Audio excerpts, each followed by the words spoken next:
আমি হচ্ছি বগুড়ার মেয়ে। আমার সামনে যত লোভনীয় খাবারই থাকুক না কেন, সেখানে যদি এই মাছের পুরপুরি থাকে, আমি সবার আগে এই তরকারিটাই ট্রাই করব।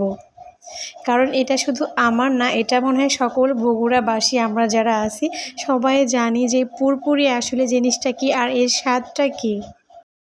আর এই তরকারিটাকে পুরপুরি কেন বলা হয় জানেন? এই যে দেখেন নিচে কিন্তু একদম লাগা লাগা পোড়া পোড়া ভাব হয়েছে না, এটাই হচ্ছে এর আসল অথেন্টিক স্বাদ। নিচে যখন পোড়া পোড়া অংশটা দিয়ে আপনি ভাতটা মাখাবেন, খেতে জাস্ট অসাধারণ। আর এই পোড়া পোড়া ভাবটার জন্যই আমরা এই তরকারিটার নাম দিয়েছি পুরপুরি। আমরা বগুড়াবাসী বলে, অনেকেই ছোটো মাছের চচ্চড়িও বলে।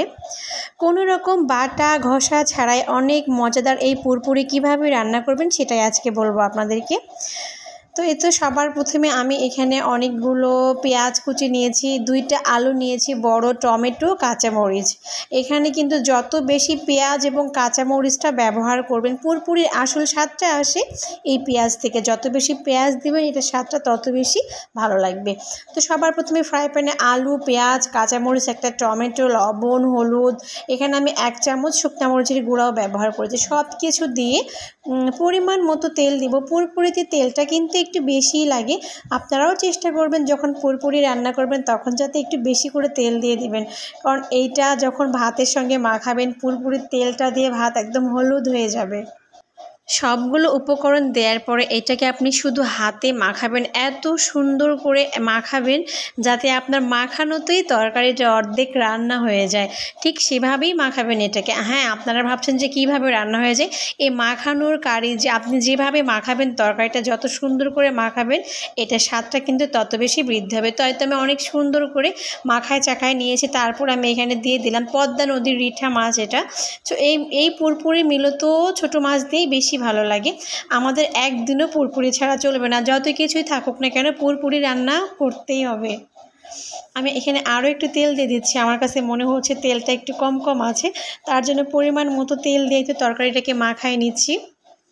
অনেকে আছে এই ধরনের রান্নাতে মশলা ব্যবহার করে। আমরা বগুড়াবাসী, বিশেষ করে আমি এবং আমার মাকেও দেখছি, আমার শাশুড়িকেও দেখছি, ওরা এইরকম পুরপুরিতে কোনো রকম বাটা মশলা ইউজ করে না। এটাতে না অথেন্টিক পেঁয়াজ, কাঁচামরিচ, টমেটো, মাছের যে ফ্লেভারটা আছে এটাই হচ্ছে আসল। এখানে কোনো মশলা ইউজ করতে হবে না। এই তো তরকারিটা আমার অনেক সুন্দর মাখানো হয়ে গেছে। এখানে খুব বেশি পানি ইউজ করার প্রয়োজন নেই, আমি জাস্ট ছোট 1 বাটি পানি দেবো এখানে, যাতে আলুটা সুন্দর করে সিদ্ধ হয়। আর আলুটা অনেক বেশি কুচি করে নিয়েছি, আমরা বগুড়াবাসী বলি ঝুরি করে কেটেছি। তো এটা অত বেশি পানি দেওয়ার প্রয়োজন হবে না। তো তারপরে আমি চুলায় উঠিয়ে দিয়েছি আমার পুরপুরি রান্না, ঐতিহ্যবাহী বগুড়ার পুরপুরি রান্না করা। যারা যারা খাননি সত্যি বলছি প্লিজ একবার এভাবে ট্রাই করে দেখবেন। পানিটা যখন এরকম শুকিয়ে আসবে তো আমি আস্তে করে একটু নাড়াচাড়া করে দেবো, যেহেতু এটা ছোটো মাছের তরকারি, ভেঙে গেলে তরকারিটা কিন্তু কাটা কাটা হবে, তাই না? আস্ত হাতে হালকা করে একটু উল্টায় পাল্টায় দিবেন, তাহলেই হয়ে যাবে, বেশি ঘাটাঘাটি করতে হবে না। তো ফিরে আসছি আরও 5 থেকে 7 মিনিট পরে আপনাদের সবার মাঝে। ঢাকনা দিয়ে আরও রেখে দিব।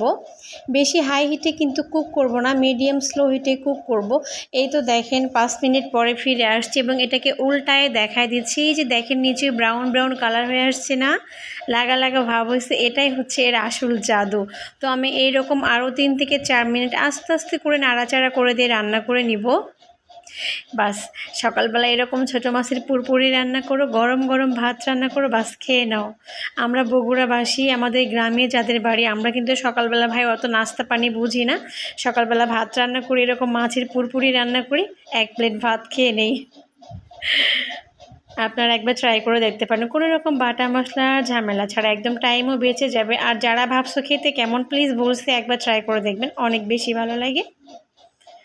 কালারটা যা আসছে না, আরও ধনেপাতা থাকলে অনেক বেশি ভালো হতো, আমার কাছে ধনেপাতা ছিল না, তার জন্যই আমি দিইনি। সবাই ভালো থাকবেন, আল্লাহ হাফেজ।